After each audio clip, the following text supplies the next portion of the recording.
is not only possible but inevitable, and most expected to happen very soon. It's a quiet Valentine's Day morning in 2021. For a month and a half, the world's been grateful that the dreadfulness of 2020 is finally over. But it seems disaster has one last gasp. 100 miles off the North American northwest coast, two continental plates are stuck in a million-year-old shoving match. The Juan de Fuca Oceanic Plate and the North American Continental Plate have been drifting in opposite directions for much longer than humanity's been around, with the Juan de Fuca Plate being forced under the massive North American Plate. The process hasn't been smooth though, and the two plates have been stuck in place for a very long time. The massive force is acting on the Cascadia subduction zone, creating a noticeable bulge in the crust of the Earth. At 8:03 a.m., 80 miles of the Juan de Fuca Plate finally buckle from the incredible strain, slipping under the North American Plate. In an instant, the bulge flattens, and an energy equivalent to the total output of the entire planet in 1 year is released. Mere milliseconds after the collapse, the entire Pacific Northwest coast from British Columbia to Northern California begins to shake. The foreshock alone measures a whopping magnitude 6, rattling commuters just now driving to work all across the Pacific coast of North America. Even as far south as Los Angeles, homes are rattled, pictures falling off the walls, but the nightmare has only just begun. The shaking very quickly intensifies dramatically, and suddenly buildings and bridges are swaying several feet in the air, pushing their earthquake tolerances to the absolute limit. Smart government regulation has mandated for decades that American and Canadian high-rise buildings and bridges both are built to withstand large quakes, and despite their appearance, even the largest skyscrapers are surprisingly resistant. But no skyscraper and no city on Earth has ever faced the wrath of a magnitude 10 earthquake.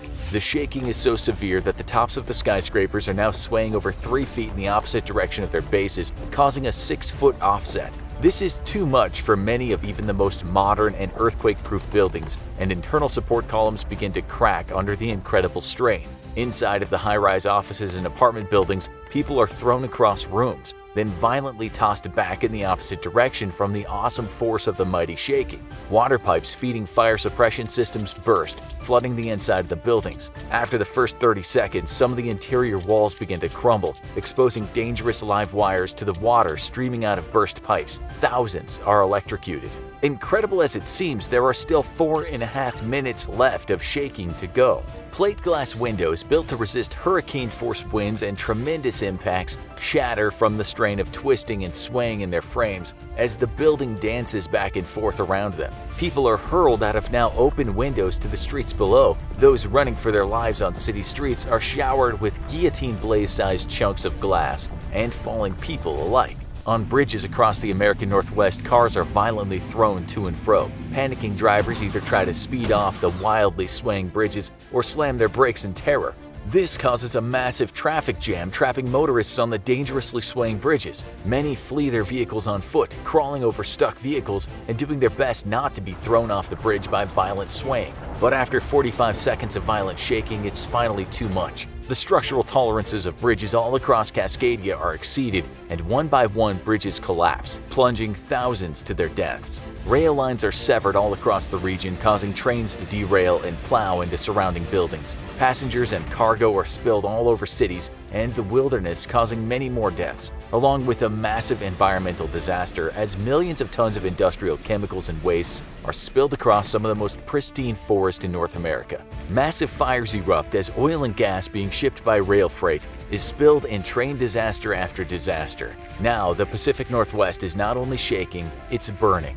Back in the cities, people flee the violently swaying buildings, but they find no safety on the streets. Falling glass and masonry slices and crushes people running for their lives, and as gas mains are severed, massive explosions rock cities in the affected area. Raw sewage floods city streets. Sinkholes begin to emerge and swallow people by the dozens. At a minute and a half of shaking, all but the sturdiest skyscrapers begin to crumble. There are still 3.5 minutes left. Powerful waves of energy deep beneath the earth combine with the normal shaking caused by the massive earthquake to create a unique scenario in the ground above it. The soil itself seems to liquefy, shaken so violently that it becomes almost like quicksand. While most skyscrapers have survived up to this point, this is the final nail in the coffin. Buildings weighing millions of tons suddenly sink several feet into the ground. losing their firm foundations and now shaking uncontrollably. The center support columns vital to keeping skyscrapers aloft snap like toothpicks, and almost as if caught in a controlled demolition, skyscraper after skyscraper seems to collapse inward. Masonry the size of boulders rains down across city blocks, burying anybody caught in the open. Those stuck inside the collapsing buildings have almost no chance of survival, though a few of those who took shelter in basements and parking garages become entombed by the falling debris.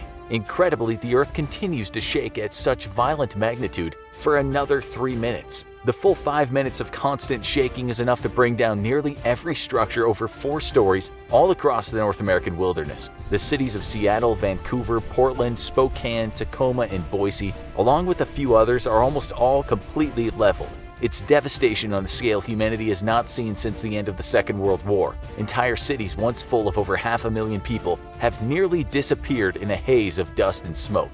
Iconic landmarks such as Seattle's Space Needle are gone, brought low by the worst earthquake humanity has ever endured. Massive fires have broken out, and from space it appears as if almost the entire region of Cascadia is in flames. However, fire will very soon be the least of the survivors' concerns. Less than a minute after the shaking finally stops, it finally arrives. The most devastating tsunami in recorded history. The incoming tsunami is so massive that entire ports all along the coast are emptied of water just before its arrival. Many recognize this portent of impending doom from videos of the infamous tsunamis in Southeast Asia and Japan and begin to flee for their lives. Others stare dumbfounded as marine life flops and gasps for breath, where just moments ago they were swimming in water up to 30 feet deep. The fish don't have to wait long for the water to return. Racing at 1,000 miles per hour, the tsunami towers 200 feet in the air, or almost 80 feet higher than the 2011 Japanese tsunami that devastated the country. Survivors of the violent shaking scramble to get to rooftops all across the North American coast, but there are few buildings tall enough to save them. The incoming wave measures nearly 14 stories tall, and as it finally breaks on land, it washes right over the coastal infrastructure, crushing thousands under the pounding waves. The real devastation, however, comes not from the height of the tsunami wave, but the incredible power behind it. Entire buildings are ripped from their foundations and carried along with the wave as the waters push an incredible half-mile inland in most places. Anything still standing in coastal cities is now under assault by a battering ram of trillions of tons of water and debris, and for most surviving buildings, it's too much. Skyscrapers that miraculously survived the shaking are brought low by the battering ram effect of the crushing waves. The wave takes almost half a day to begin to wash back out to sea, by which time a tsunami wave sent toward Asia finally makes landfall in Japan and China's coast. Hawaii has long since been inundated, though thanks to the warning, actual fatalities are almost zero. Devastation reminiscent of the 2011 Japanese tsunami wreaks havoc as far south as Vietnam. Back in North America, rescue efforts by the U.S. military begin almost immediately after the start of the disaster, but there are few to save. By the time the waters finally recede, any survivors of the earthquake who had been taking refuge in basements or car garages have been drowned. Others further inland and ahead of the waves may have as little as days left to live before the breathable air runs out. With thousands of collapsed buildings to search in each affected city and dozens of major population centers affected, there's simply not enough rescue personnel in the US and Canada to save most of those trapped. Sea levels return to their normal state after a day, but the fires take 2 weeks to put out. So much smoke has been created by the burning cities that smog spreads as far east as Detroit. When the smoke finally clears, the North American Pacific Northwest looks like a world war has been waged there. Cities have been turned to rubble and ash, but the pristine forests and pride of Cascadia have burned out of control for half a month. Untold millions of acres have been reduced to glowing embers, the damage shockingly visible from space and appearing like a massive gray scar on the North American continent. The final death toll is in the millions and will only climb as disease and starvation begins to take its toll on an entire region whose infrastructure has been completely devastated. To make matters worse, a resurgent winter begins its icy chill down on the area, and many survivors freeze to death for a lack of proper heating. The U.S. military pours its massive resources into humanitarian efforts in cities on both the American and Canadian side of the border, bolstered by a huge global response to this unprecedented disaster. Even countries normally at odds with the U.S. send aid. Chinese and Russian search and rescue personnel working alongside US and Canadian personnel. Much like in the Christmas tsunami of Southeast Asia and the Japanese 2011 tsunami, the world has been united by tragedy, but the affected area is simply too large, and there are too many victims and not enough aid. The earthquake's death toll will continue well into summer as starvation and disease plagues those who lived through the most destructive earthquake in world history.